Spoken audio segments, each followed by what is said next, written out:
care already. Fix me what?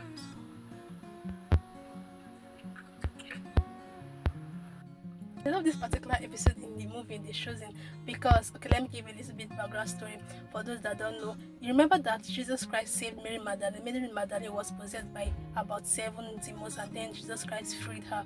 So in this particular episode, Mary Magdalene was just feeling a little bit of condemnation and guilt, and then she was feeling unworthy to be in the presence of Jesus. So she decided to withdraw herself, and then she went back to the lifestyle that she was used to, the lifestyle that she knew initially. It was so bad that it required her friends to bring her back from that former lifestyle back into Jesus Christ's presence.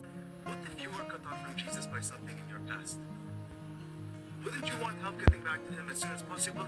Related this to our lives, it can just play out in our lives in different way, but the bottom line, the key point is that feeling of condemnation, feeling of worthlessness, feeling of insecurities that make us feel like Jesus Christ or God doesn't want us again in his cycle per se, or doesn't want us again in his presence, or us feeling like we are not worthy enough to be in his presence is not of God. No matter what guilt that you might be feeling for whatever it is that might have happened in the past, or whatever it is that you might have done, it should lead you to God. That guilt should lead you to God. But if the guilt is leading you away from Jesus Christ, that means that is not of God. That is of the devil. That is just a tactics of the devil, making us to feel like we are not worthy enough to be in his presence, or making us to feel like we cannot grow past whatever it is that we might be in, or whatever it is that you know it's not of God, but then you kind of find yourself doing it.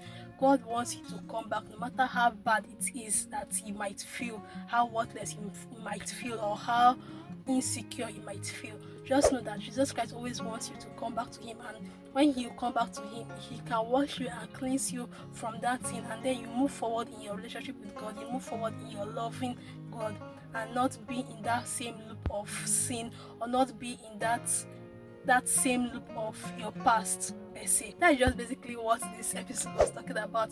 Don't let condemnation, don't let guilt, don't let insecurities stop you from coming back to the presence of God, no matter what it is that you might have done in the past. God is always willing and wanting to accept you back into his presence. Bye guys.